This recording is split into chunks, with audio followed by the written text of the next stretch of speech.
পশ্চিম মেদিনীপুরের দিকে নজর রাখবো, কারণ ঘাটালে ফের ফোন কল রেকর্ডিং এবং তাকে কেন্দ্র করে তৃণমূল কংগ্রেসের মধ্যে যে দ্বন্দ্ব, সেই দ্বন্দ্ব আবারও প্রকাশ্যে। আপনাদের মনে আছে যে সাংসদ দেবকে নিয়ে তৃণমূলের প্রাক্তন বিধায়ক শঙ্কর দলুইয়ের ফোন কল বিতর্কের পর এবার ভাইরাল ব্লক তৃণমূল সভাপতির ফোন কল, এবং তাতে শোনা যাচ্ছে ব্লক সভাপতি দিলীপ মাঝি কারোর সঙ্গে তৃণমূলের নবীন প্রবীণ দ্বন্দ্ব নিয়ে কথা বলছেন, এবং তাতে উঠে এসেছে মমতা বন্দ্যোপাধ্যায় এবং অভিষেক বন্দ্যোপাধ্যায়ের প্রসঙ্গ।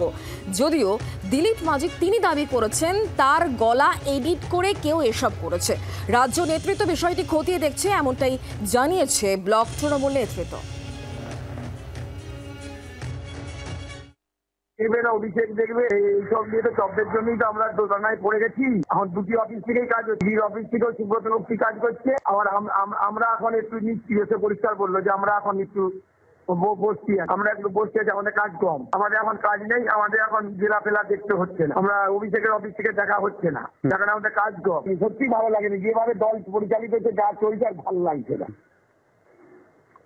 যেভাবে দল পরিচালিত হচ্ছে, সব বুড়া বলছে, অভিষেক বলছে বুড়া ভাম চলবে নি, বুড়া ভামেরা চলবে। দিদি বলছেন আমি বুড়া ভামেদের গায়ে এখনো সিপিএম এর যে মারধর করেছে তাদের এখনো এর গায়ে চিহ্ন আছে, গায়ে আমি তাদেরকে ভুলে যাবো। অভিষেক বলছে না ভুলে যেতে হবে নি, তারা হচ্ছে দিবে, তারা হচ্ছে তোমাকে দেবে, তারা এতে সংগঠনে থাকবে, মূল জায়গায় যেতে পারবে।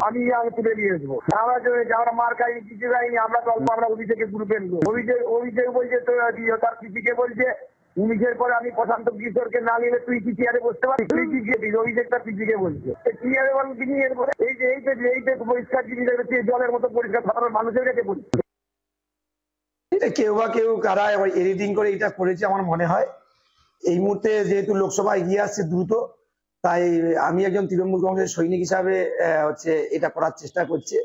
তো আমি বলবো, সবাইকে বলবো এইসব না করে আমরা সবাই এগিয়ে আসি। আমরা আমাদের 100 দিনের কাজের তারা 2 বছর ধরে বঞ্চিত, কেন্দ্রীয় সরকারের বঞ্চনার শিকার। আমাদের রাজ্য সরকার তাদের হাতে টাকা তুলে দিচ্ছেন, অ্যাকাউন্টে টাকা দিচ্ছেন। আমাদের সাংসদ দেব হাঁটার মাস্টার প্ল্যানের জন্য এগিয়ে আসছেন।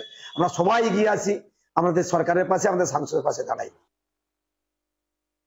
শুনেছি, তারপর দেখলাম, তো এটা দেখে নতুন করে মন্তব্য করতে চাই না। দল বিষয়টা দেখছে, দলের যারা রাজ্য নেতৃত্ব বিষয়টি তারা খতিয়ে দেখছেন। খতিয়ে দেখার পর এটা যেমন রেজাল্ট আসবে তেমন তার ব্যবস্থা হবে।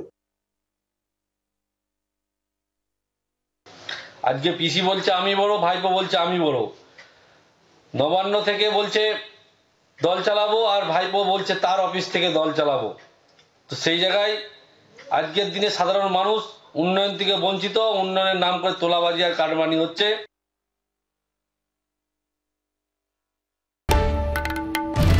বাংলার আওয়াজ, বাঙালির আবেগ, জি 24 ঘন্টা।